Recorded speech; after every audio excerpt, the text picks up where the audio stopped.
జనరల్గా మీ డే ఎలా స్టార్ట్ అవుతుందండి? మంచి ప్రశ్న, ఎంతవరకు ఎక్కువ మంది అడిగిన ప్రశ్న. 5:30కి లేస్తాను, 5:20, 5:20కి లేస్తాను. ఎందుకంటే 10:20కి పడుకుంటాను సరిగ్గా. 7 గంటల లెక్క. మధ్యాహ్నం గంట లెక్క, మధ్యాహ్నం 1:30, 2:30.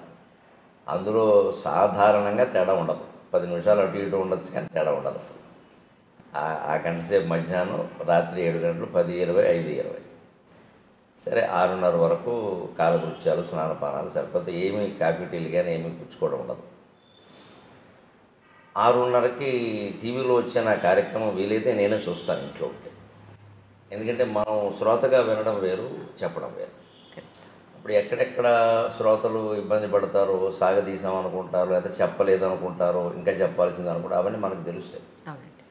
అందువల్ల వీలైతే చూస్తాం.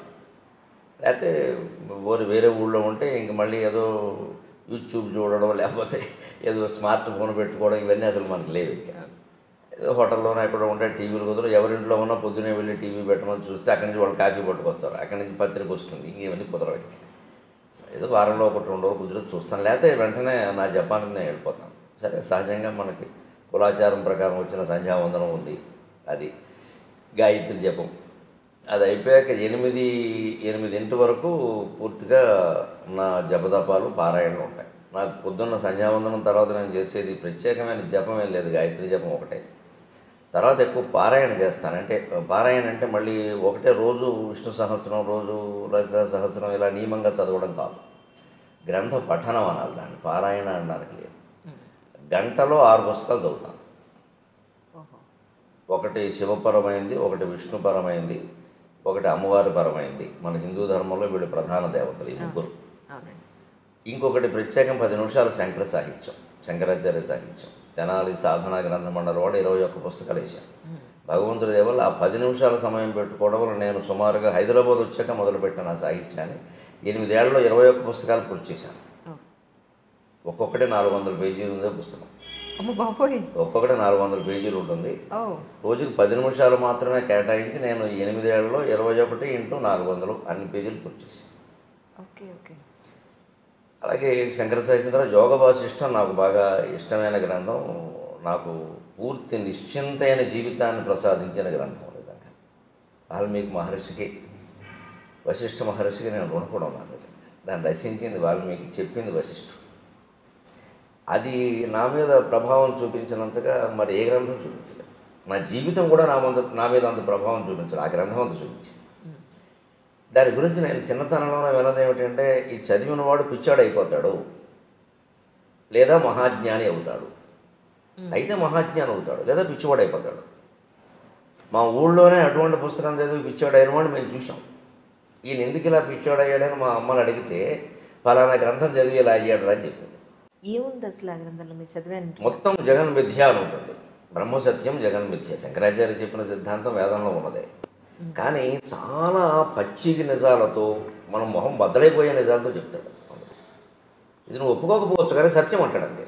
అందరూ చదవచ్చు అంటారా? అందరూ చదవచ్చు, కానీ అంటే దానికి తగిన పరిపక్వత ఉండాలి. ఇప్పుడు ఆ పరిపక్వత లేకుండా చదివితే పిచ్చాళ్ళు అవుతారు. మా ఊళ్ళో నాయుడు అని ఒక ఆయన ఉండేవాడు. ఆయన ఇలా పాపం తిరుగుతూ ఏదో ఆయనలో పద్యాలు పాడుకుని మాటలు పాడుకునేవాడు. అతను అందరూ పిచ్చివాడు అనేవారు. మా అమ్మని ఏమిటమ్మా అతను అంటానంటే, అతను 2 పుస్తకాలు చెప్తారా, యోగ వాసిష్టం అంటే అదొకటేను, సీతారామాంజనేయ సంవాదం అని ఒకటి ఉంది తెలుగులో. పరశురామ పంతులు లింగమూర్తి గురుమూర్తి గారు రచించాడు. అంటే సీతాదేవి హనుమంతుడు కలిసి రామతత్వం గురించి చర్చిస్తారు. సీత చెబుతూ ఉంటుంది, హనుమంతుడు వింటూ ఉంటాడు, ప్రశ్నిస్తూ ఉంటాడు. ఈ 2 చదవడం వల్ల వాడు ఎలా అయ్యాడని అంటున్నాడు రా అన్నారు. నాకు అప్పటి నుంచి ఆ 2 చదవాలని పట్టుదల. చదవలేదు ఇంకా మీరు? 2 పూర్తి చేసి 2 చదివాను, అయినా కాలేదు. అయ్యానో లేదా ఆవిడ చెప్పాలి. ఇప్పుడు నేను కాలేదని నాకు లేదండి, మీరు పిచ్చాడానంటే నేను చేయగలిగిందండి. ఆవిడ చెప్పిందే నిజం. మన గురించి మనం ఏమనుకుంటాం అన్నదానికంటే ఎదుటి వాళ్ళు ఏమనుకుంటారు. పోనీ ఎదుటి వాళ్ళు అంటే ఇప్పుడు మీ పోటుగాడు ఎప్పుడో పరిచయం అవుతారు. ఆవిడ ఇచ్చి కాపురం చేస్తుంది. లేదంటే నేను ఖాయంగా పిచ్చిపోవడానికి ఆవిడంటే మాట్లాడడానికి వెళ్ళలేదు నేను. అదే నిజం. కానీ కాలేదు. ఏమంటారమ్మో మీరు? సార్ మీ మీదే వదిలేరు. ఆవిడ ఏమంటుందో నాకు తెలియదు, కానీ నేను ఎలాంటప్పుడు జోక్ వేస్తాను సహజంగా. నన్ను పిచ్చాడని ఆవిడ అందనుకోండి, కాకపోతే నేను ఎందుకు చేసుకుంటాను అయిపోయా. కాబట్టి నన్ను చేసుకున్నారు, మంచివాడైతే నిన్ను ఎందుకు చేసుకుంటా, ఇంకేముంది, గొడవ లేదు అంతే. అది ఆ ప్రభావం అలా ఉంటే నాకు అప్పటి నుంచి చదవాలని పట్టుదల. ఈ సీతారామాంజనేయ సంవాదం అనేది నేను అప్పుడే చదివా, 18 ఏళ్ళ వయసులోనే చదివా, తెప్పించుకుని చదివా, ఏం కాలేదు. కానీ గొప్ప సందిగ్ధావస్థలో పడింది మనసు. ఏదో అపూర్వమైన సత్యం ఉంది, మన స్థాయికి మనకు అర్థం కావట్లేదు జగత్తు గురించి, అదే మనం ఇంకా చదవాలి. ఈ అండంలో ఏమైందంటే మనస్సు హేతుబద్ధత లేనిది మనం అంగీకరించొద్దు అనే నియమానికి వచ్చేసింది, ఆ ఆలోచనకు వచ్చేసింది. అందుకే 18 ఏళ్ల ప్రాయంలో నేను నాస్తిక్ గ్రంథాలు, కమ్యూనిస్ట్ గ్రంథాలు కూడా చదివాను. క్యాపిటల్ చదివాను, రంగనాయకం గారి పుస్తకాలు చదివాను, శ్రీశ్రీ రచనలు చదివాను, చలం పుస్తకాలు చదివాను, విస్తృతంగా చదివాను. ఇంకా చదవడం అంటే అప్పటికి ఇప్పటికీ ఒకటే అలవాటు, పట్టుకోవడం. ఇంకా అయితే అప్పటికి ఇప్పటి తేడా ఏంటంటే అప్పుడు ఒక పుస్తకం పట్టుకుంటే అదే చదువుతూ ఉండేవాడిని. ఇప్పుడు అలా కాకుండా నా మనస్సు నేను నిగ్రహించుకుని ఏ పుస్తకం అరగంట మించి చదవను, నా ప్రణాళిక నాకు. అక్కడ మనస్సు ఆపుకుని, అది ఎంత రసవత్తరంగా ఉన్నా సరే అక్కడ ఆపు, లేదా ఎంత విసుగొస్తున్నా సరే, అది చదవాలి అనుకుంటే చదవాల్సిందే, విసుగు వచ్చినా సరే. అది ఎంత రసవత్తరంగా ఉన్నా ఆపేయాలంటే ఆపేయాల్సిందే. మన మనస్సు మీద మనకు నియంత్రణ లేకపోతే ప్రపంచంలో ఏం చేయాలి? వీళ్ళ ప్రపంచంలో అనేక సంక్షోభాలకు అదే కారణం. వ్యక్తి జీవితం పాడవడానికైనా, మొత్తం ప్రపంచ యుద్ధాలకైనా మనస్సు మీద నియంత్రణ లేకపోవడమే కారణం. ఆ నియంత్రణ నాకు శివానంద లహరి చదివే కలిగింది.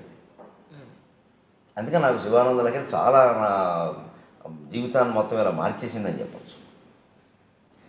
అలాగా ఉండడం వల్ల ఆ యోగ వాసిష్టం తర్వాత నేను పూర్ణిక దాన్ని సంపాదించాలని చూస్తుంటే విచిత్రంగా ఎక్కడో దొరకలేదు నాకు అది. ఎందుకంటే ఎప్పుడో 100 ఏళ్ల క్రితం వెన్నెలకంటి సుందరరామ శర్మ గారిని ఒక ఆయన తెలుగు వచనంలో రాశారు దాన్ని. ఆ మూలం ఎక్కడో ఉందేమో, ఎక్కడో దొరకలేదు నాకు. సరే, తర్వాత ఉద్యోగాలు, మారడాలు, ఏవో ఇవన్నీ వ్యవహారాలు అంత శ్రద్ధ చేయలేకపోయాను. తర్వాత మళ్ళీ చదవాలనే తృష్ణ కలిగాక చాలా విచిత్రంగా ఏదో ఉయ్యాల్లో పిల్లాన్ని పట్టుకుని ఊరంతా తిరిగామన్నట్టుగా మా ఇంట్లో మా నాన్నగారు ఇచ్చిన 30 పుస్తకాల్లో అది ఉంది. ఆ పుస్తకాలు ఏవో తాటాకు పుస్తకాలు ఎక్కువ ఆయన ఇచ్చినవి, తాటాకు పుస్తకాలు. మరి మనం ఏం చదువుతాం, ఎవరికో ఇద్దాం లేనట్టుగా ఉండే ఒకటి. తర్వాత అశ్రద్ధ వల్ల కొంత ఏదైనా ఆప్ చేసాం. సరే, ఆయన మా నాన్నగారు వేద పండితుడు, అవధాని, వేదంలో అవధాని అంటారు. వేద సంబంధమైన పుస్తకాలు మనకెందుకు వచ్చి మనం ఏమైనా చదవలేదు, ఏదో తప్పు స్వరంతో చదివితే లేనిపోని ఇబ్బందులని అలా ఇటు పెట్టారు. అనుకోకుండా ఉన్న ఆ పుస్తకాల్లో ఇంచుమించు ఒడిగిపోతూ పుస్తకం పేజీ ముట్టుకుంటే చినిగిపోయేలా ఈ పుస్తకం దొరికింది. యోగ వాసిష్టము, ఇలా వెన్నెలకంటి సుందరరామ శర్మ అనువాదము. ఇదేమిటి ఇక్కడ పెట్టుకున్నాం మనం దీన్ని అని వెంటనే నేను అప్పుడు చదవడం మొదలుపెట్టాను. అప్పటికి 40 ఏళ్ళ వయసు వచ్చేసింది. ఈ సీతారామాంజనేయ సంవాదం ముందే చదివాను, కానీ ఇది చదివాను. అప్పుడు మొత్తం ప్రపంచం ఎలాగా విడిపోయింది అంతే. నాకు ఒక ప్రయోగశాలలో ఓ పుష్పంలో వస్తువును అడ్డుకోత నిలువుకోత గీసేసి బకాలుగా విడదీసి పరిశోధన చేసి ఇదండి దీని విషయం అని బయట పెట్టేస్తాడు శాస్త్రవేత్త. నాకు జగత్తుకు సంబంధించిన విషయం అంతా బయట పడిపోయింది అంతే. ఇది నథింగ్, దీని గురించి మనం ఆలోచించాల్సింది లేదు. ఏదో నిర్ణయించబడిందో అది నడుస్తుంది, నడవని. మనం చేయాల్సింది ఏదో చేద్దాం. దేనికి చింతించాల్సిన పని లేదు, దేనికి పొంగిపోవాల్సిన పని లేదు. అప్పటికి నేను సహస్రావధానం కూడా చేసేసాను. సరే, ఇన్ని పుస్తకాలు చదివిన తర్వాత ఇప్పుడు మీకు మొత్తం అంతా అర్థమైంది అన్న దాంట్లో మేము అర్థం చేసుకోగలిగే పాయింట్ ఏదైనా, ఒక చిన్న విషయం ఏదైనా చెప్పగలుగుతారు మన మధ్యలో ఆపండి, సామాన్య ప్రజలకు అర్థమయ్యేలాగా? ఒక్క మాటలో చెప్పాలంటే,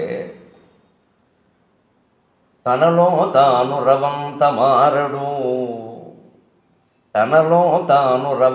మారడు జగత్తత్వంబు మార్పంగ ఆతని సంసారము సంపదల్ సమయమున్ తత్వార్థ విజ్ఞానమున్ వెనుకన్ ముందట చూడక అర్పణముగా వింసు మహామూర్ఖుడు. తనలో తాను రవంత మారడు జగత్తత్వంబు మార్పంగ ఆతని సంతానము సంపదల్ సమయమున్ తత్వార్థ విజ్ఞానమున్ వెనుకన్ ముందట చూడక అర్పణముగా వింసు మహామూర్ఖుడు. ఇతనికిన్ లోనికి చూచు శక్తి నిడుమా తన్మూలమా దైవమా. ఇది నేను గ్రహించిన సారాంశం. ఎవరైనా గ్రహించవచ్చు. మనలో చాలామంది ఎక్కడ పొరపాటు పడతాం, వ్యక్తిగత జీవితం, సామాజిక జీవితం అని రెండు ఉంటాయని నేను అనుకోను. వ్యక్తిగత జీవిత ప్రభావం సామాజిక జీవితం మీద ఉంటుంది, సామాజిక జీవిత ప్రభావం వ్యక్తిగత జీవితం మీద ఉంటుంది. ఏదో గీత గీయడం కోసం మనం కొన్ని విషయాలు చెప్పడం ఇష్టం లేక ఇది నా వ్యక్తిగతమైన దాచొచ్చు, అవసరం కూడా లేకపోవచ్చు ఎదుటి వాళ్ళకి. కానీ నిజానికి దాని ప్రభావం మాత్రం మన సామాజిక జీవితం మీద కూడా ఉంటుంది ఖచ్చితంగా. అలా అంత ఖచ్చితంగా విడదీయాల్సిన పనే లేదు. ఆ వ్యక్తి చేస్తున్న పొరపాటైనా ప్రపంచం చేస్తున్న పొరపాటైనా ఏమిటంటే ఎవరికి వాళ్ళు పరిశీలించుకోవడం లేదు. తనలో తాను మారడం. ముందు నా బాధ్యత నేను చేస్తున్నాను, జీతం తీసుకుంటున్నాను కదా, నాకు లంచం తీసుకునే పని ఏమిటి అసలు, ఎందుకు తీసుకోవాలి నేను? ఈ జీతం నాకు సరిపోతుంది. ఇవాళ ఉద్యోగాల్లో, ప్రభుత్వ ఉద్యోగాల్లో జీతాలు ఎవరికి తక్కువే లేవు. ఉపాధ్యాయులకు కూడా ఇప్పుడు కొత్తగా చేరిన ఒప్పందపు ఉపాధ్యాయులు కూడా 10,000 వస్తుంది. కానీ అలా తీసుకోకపోతే చేతకాని వాడు అంటున్నారు కదా సార్. అలా తీసుకోకపోతే వీడి చేతకాని వాడు ఈ ప్రపంచంలో బతకలేడు. అక్కడే ఆలోచించాల్సింది వాడెవడో అన్నది మనకి సర్టిఫికెట్ అమ్మా అంటున్నారు కదా మీరు. ఎవరు అంటున్నారు? మన పక్క వాళ్ళు, మన పై వాళ్ళు. వారు మనకు సర్టిఫికెట్ ఇస్తారా చేత కాదని, చేతనవనని? వాడెవరు అసలు? వారి స్థాయి ఏంటి? మనం దానికి ఎందుకు వంగిపోవాలి? ఇలా మాట్లాడడంలో మీరు మరోలా అనుకోకపోతే ఒక నాటకం ఏంటంటే ఈయనకి తీసుకోవాలి నుండి అలా సమర్థించుకుంటున్నాడు. ఈ మనిషికి లంచం తీసుకోవాలి నుండి, తప్పు చేయాలి నుండి, చేయకుండా ఉండలేని బలహీనత ఒకటి ఉండి దాన్ని సమర్థించుకుందుకు ఏమంటాడంటే ఇలా ఉండకపోతే లోకంలో బతకలేమండి అంటున్నాడు తప్ప నిజంగా బతకదలుచుకుంటే ఉండక్కర్లేదు. ఆయన ఇష్టం వచ్చినట్టే ఉండొచ్చు. అంతగా ఇప్పుడు ఒక లంచం తీసుకోకపోతే నేను చంపేస్తా అన్నంత పరిస్థితి ఎక్కడైనా ఉందా? అలా లేదమ్మా, ప్రలోభ పెడుతున్నారు అంతే. ప్రలోభాన్ని కాదనొచ్చు. పోనీ ఏ కృష్ణా బ్యారేజీ మీద ఆపేసి నలుగురు గొడ్డళ్ళు వేసుకుని వచ్చి తీసుకుంటావా చంపేయమంటావంటే నా ప్రాణం కోసం తీసుకున్నానండి అంటే ఓకే, ఒప్పుకున్నాం. అంత పరిస్థితి ఉన్నవాడు చూపించమనండి. ఇవన్నీ చెప్తారండి, నాటకాలండి ఇవన్నీ. అదే మూలం. అది నాకు వేదాంతం ద్వారా మొత్తం ఎన్ని గ్రంథాలు చదివినా సారాంశం ఏం తెలిసిందంటే మనిషి తనలోకి తాను చూసుకోవాలి తప్ప, తనలో తాను మారాలి తప్ప బయట మార్చాల్సింది ఏం లేదు అసలు. ఎవరికి వాళ్ళే. మీరు సమాజానికి అనుకూలంగా దేశభక్తితో, దైవభక్తితో మీరు, నేను, ఈవిడ ఉంటే ముగ్గురు వ్యక్తుల జీవితాలు బాగుండలేదండి. ఒక 300 మంది ఉంటే బాగున్నట్ట, 3 లక్షల మంది ఉంటే బాగున్నట్ట. తప్పించుకుందుకు మాట్లాడుతున్నాం మనం ఇవన్నీ. మొత్తం కృష్ణమూర్తి గారి తత్వం అంతా చదివాను నేను సుమారుగా, జిడి కృష్ణమూర్తి గారు. ఆయన మొత్తం చెప్పింది ఇదే. నీ గురించి ఎందుకు ఆలోచించావు నువ్వు ఇది చేయడానికి అభ్యంతరం ఏంటి? ఎవరి మీద నెట్టేస్తావేమిటి? తప్పించుకుంటావేమిటి వ్యవహారం నుంచి? మనం అనేక రకాల పాపాలు చేసి ఏదో పూజ చేసి తప్పించుకుందామని చూస్తున్నాం. పాపం చేయకుండా ఎందుకు ఉండలేము? అసలు చేసామని ఎందుకు అనుకుంటున్నాం? చేసిన పాపం ఏంటి? చెప్పకపోయినా మనకు తెలుసు కదా. ఈ ఆలోచన చేయాలి. అందుకని మనిషి ఎంతసేపు సంఘసేవని, అదని ఇదని, ఏదో సంస్థలు పెట్టమని, ఆధ్యాత్మిక సంస్థలని, ట్రస్టులని అవి ఇవి పెట్టి తన సంపదని, సంసారాన్ని, సమయాన్ని మొత్తం అంతా దానికోసం వెచ్చిస్తాడు. కానీ ఎప్పుడు లోపలికి చూసి నేను ఎవరని ఆలోచించాను. రమణ మహర్షి చెప్పింది అది, యోగ వాసిష్ఠుని చెప్పింది అది. నేను ఎవరని ఆలోచించావా? ఆత్మతత్వ విచారం చేశావా? అది చేస్తే నువ్వు ఎక్కడికి వెళ్ళక్కర్లేదు. నువ్వు కూర్చున్న చోట కూర్చొని అదే తత్వంతో ఉండు, మారే చోట మారేదంతా మారుతుందని చెప్పి. ఇందుకేనేమో సార్ ఇంతకుముందు అనేవారు ఏంటంటే పొద్దున్న నుంచి సాయంత్రం వరకు రోజు అయిపోయిన తర్వాత ఈ రోజు అసలు మనం ఏమేం చేసాం, తప్పులు ఏం చేసాం, ఒప్పులు ఏం చేసాం, అబద్ధాలు ఎక్కడ చెప్పాం, ఎవరిని మోసం చేసాం, ఇవన్నీ రాసుకుంటే నిన్ను నువ్వు ప్రశ్నించుకుంటే ఇది ఎందుకు చేశాను అసలు అని నిన్ను నువ్వు కనుక ప్రశ్నించుకుంటే డెఫినెట్గా నీలో ఒక మార్పు వస్తుంది అని చెప్పాను. వస్తుంది, ఖచ్చితంగా వస్తుంది. అడిగితే ఈ రోజులు పరిస్థితులను బట్టి రాసుకోవడం కంటే మనసులో ఆలోచించుకోవడం మంచిది. రాసుకున్నది ఎవరికైనా దొరికితే ప్రమాదం. ఇప్పుడు మనకేదో ఒక చెడు ఆలోచన వస్తుందండి, అదేం మనం ఆచరణలో పెట్టాం, గాలివాటం ఆలోచన. అది రాసేసామనుకోండి, ఎవరో పక్క వాళ్ళు ఎవరో చూస్తే అది ప్రమాదం. ఎంతో దుర్మార్గంగా ఆలోచిస్తున్నావా అంటారు. ఆలోచనే రాకూడదంటే అలాగా. అంచేతనే పాతకాలపు రోజులు వేరు, ఆ డైరీలు రాయడం ఇప్పుడు రాయకూడదు అసలు ఎక్కడ. ఇప్పుడు మాట్లాడితేనే ప్రమాదంగా ఉంది, రాస్తే ఇంక చెప్పేది రాయకూడదు. మనిషి నిజాయితీగా ఆలోచించడానికి రాయాల్సిన పనే లేదు, దాయాల్సిన పని లేదు. రాత్రి పడుకోబోయే ముందు ఇవాళ నేనేం చేశాను, దీంట్లో తప్పు ఏమిటి, ఒప్పు ఏమిటి, అబద్ధం ఏమిటి, నిజమేమిటి ఒక్కసారి ఆలోచించింది. సర్వం పరమేశ్వర అర్పణం. ఇదో నాటకం నడుస్తుంది, పరమేశ్వర క్షమించు, రేపటి నుంచి ఎలా ఉండాలో అలా ఉంటాను, అయిపోలేదా? అలాంటిది నాకు ఆ పుస్తకాల పఠనం వల్ల ఏర్పడిన యోగ వాసిష్టం సహా. అలాగే 8:30కి నాకు పొద్దున్న దినచర్య అనుకున్నాం కదా, 8:15కి అయిపోగానే అప్పుడు కాఫీ. అప్పటికి ఈవిడ అంటూనే ఉంటుంది పాపం, రోజు మాకు మీకంటే ముందు తాగుతున్నాను ఇదో పాపం ఉంటుంది. నేను దానికి ఒక పరిష్కారం చెప్పాను, మళ్ళీ భర్తతో రెండోసారి తాగితే ఆ పాపం పోతుందని చెప్పాను. అదే నవ్వుకుంటాం మేము సరదాగా. అంతే, ఏమయ్యా రెండోసారి తాగా ఆ పాపం పోదు, ఇదో శాస్త్రానికి ఏముంది, కావాలంటే శ్లోకాన్ని నేను రాస్తానని చెప్తాను. సరదాగా ఏముందమ్మా, 8:30కి ఇద్దరం కూర్చొని కాఫీ తాగుతాం. కాసేపటికి అల్పాహారం సిద్ధం చేస్తాను, అది తినేస్తాం. 9ంటికి సరిగ్గా నేను దినపత్రిక పట్టుకుని కూర్చుంటాను. 9 నుంచి 10 ఒక దినపత్రిక ఇంటికి వస్తుంది, ఖచ్చితంగా పట్టుకుని కూర్చుంటాను. ఆ పత్రికలో అంతకుమించి మాత్రం చదవక్కర్లేదు. ఇంకా ఒకసారి ఒక 10 నిమిషాల ముందే అయిపోతుంది. అవి చదువుతాను. ఏదైనా మనకి గ్రహించాల్సింది ఉంటే గ్రహించాలి, లేదా ఒకవేళ చెప్పాలి సభలో కానీ ఇంకో టీవీలో కానీ చెప్పాలంటే తప్పనిసరి అయితే చెప్పడం, లేకపోతే వదిలేయడం. ఇదివరకు కూడా ఏదో విశేషమైన వార్తలు చెబుదాం, అలాగా సంచలనం అన్నట్టుగా మనస్సు ఆలోచించేది. కానీ ఆధ్యాత్మిక పరిపక్వత కారణంగా ఈ మధ్యన మనస్సు ఆ సంచలనాల గురించి ఆలోచించట్లేదు అసలు. అది పూర్తిగా 100% అవసరం, ఉపయోగపడుతుందంటే చెబుదాం, లేదా వద్దు. ఎందుకంటే ఇవన్నీ నిందించడం వల్ల, విమర్శించడం వల్ల కలిసి వచ్చేది ఏం లేదు. ఎవడూ మారడం, మనకి శత్రువులు పెరగడం తప్ప దానివల్ల కలిసి వచ్చేది లేదు. అది కూడా అర్థమవుతుంది, క్రమంగా అర్థమవుతుంది. ఇప్పుడు ఆ వ్యక్తిని విమర్శించడం కాదు, ఆ వ్యక్తిలో మార్పుకు మనం కూడా అవకాశం ఇవ్వాలి ఎవరికైనా. 10ంటికి అయిపోయినందుకు 10:30 ఖచ్చితంగా నేను చేయదలుచుకున్న వాళ్ళందరికీ ఫోన్లు 10:30కి చేస్తాను ప్రతిరోజు. ఇంకో సమయంలో నా నుంచి ఫోన్ రాదు. ఖచ్చితంగా 10:30 ఉదయం 10:30, రాత్రి 8:30. నేను ఎవరికైనా చేయదలుచుకుంటే నా దగ్గర నా జేబులో ఉండే కాగితం మీద ఎవరికి ఫోన్ చేయాలో రాసుకుంటాను. నేను వెంటనే చేయను, ఇక్కడ రాస్తాను. ఇదొక బుక్లెట్, 8 పేజీలు ఉంటాయి ఇందులో. ఇది వాడేసిన రైల్వే టికెట్. వేస్ట్ వృధా చేయకుండా ఇది 8 మడతలు పెట్టి దీనికి నెంబర్లు వేసి దీని మీద ఎవరో వెంకట్రావుకి ఫోన్ చేయాలి, వెంకట్రా అని రాసుకుంటాను నేను. అది పొద్దున్న 10:30కైనా చేస్తాను, ఎందుకంటే ఆయన ఆఫీసులో ఉంటే దొరుకుతాడు. రాత్రి 8:30కి చేస్తాను, ఇంట్లో ఉంటే దొరుకుతాడు. క్లారిటీ స్పష్టం. అందుకని ఇంకా ఆ విషయం ఆలోచించండి. బుర్ర నిండా వారికి ఫోన్ చేయాలి, వీరితో మాట్లాడాలి, ఏమిటో అన్నీ మర్చిపోతున్నాయి. ఈ మధ్య నాకు మతిమరుపు ఎక్కువైపోయింది. అదేం ఉండదు అసలు. మనం దానికి పని చేయక ఖచ్చితంగా 10:30కి మంచినీళ్ళు తాగి 2 గంటలకు ఒకసారి 2 గ్లాసులు నీళ్లు తాగుతాను ఖచ్చితంగా. పొద్దున్న 6:30, 8:30, 10:30, 12:30, 2:30, 4:30, 6:30, 8:30, రాత్రి 10:30 ఖచ్చితంగా 2 గ్లాసులు నీళ్లు తాగాల్సిందే. రోజు అయ్యేసరికి 15-16 గ్లాసులు నీళ్ళు అవుతాయి. దానివల్ల ప్రయోజనం ఏంటంటే ఆరోగ్యపరంగా నేను అనుభవించి చెబుతున్నాను. ఎటువంటి ఏదైనా ఆహారాల్లో తేడాలు ఉన్నా, పాడాలు ఉన్నా, రాళ్ళు పేరుకునే సమస్యలు లాంటివి ఉన్నా మొత్తం కొట్టుకుపోతాయి. మనం తాగేటువంటి నీరులో స్థూల భాగం ఎప్పుడూ మూత్ర విసర్జన రూపంలో వెళ్ళిపోతుంది. సూక్ష్మ భాగం రక్తంగా మారుతుంది. అతి సూక్ష్మ భాగం ప్రాణవాయువుగా మారుతుంది. అతి సూక్ష్మ భాగం నీరు తాగితే ప్రాణవాయువు ఉంటుంది. ప్రాణం ఎప్పుడు నీటి మీద ఆధారపడింది, అన్నం మీద కాదు. అన్నం మానేసి ఉండొచ్చు, నీరు మానేసి ఉండదు. నీరు మానేసి ఉంటే ప్రాణం కూడా పోతుంది. అందుకే ఎంత నిరాహార దీక్ష వాడైనా పాలు కానీ, మజ్జిగ కానీ, నీరు కానీ తాగుతారు. తాగితే కొంతకాలం గెంటిచ్చు. అలా నీరు తాగుతాను ఖచ్చితంగా. నాకు 10:30కి నీళ్లు తాగేసి అప్పుడు ఈ ఫోన్లు చేసేసి నా కార్యక్రమాల గురించి రిజర్వేషన్లు చేయాల్సి ఉంటాయి కదా, ఏమన్నా అంటే నేనే చేసుకుంటాను. కార్యకర్తను చేయమని చెప్పను.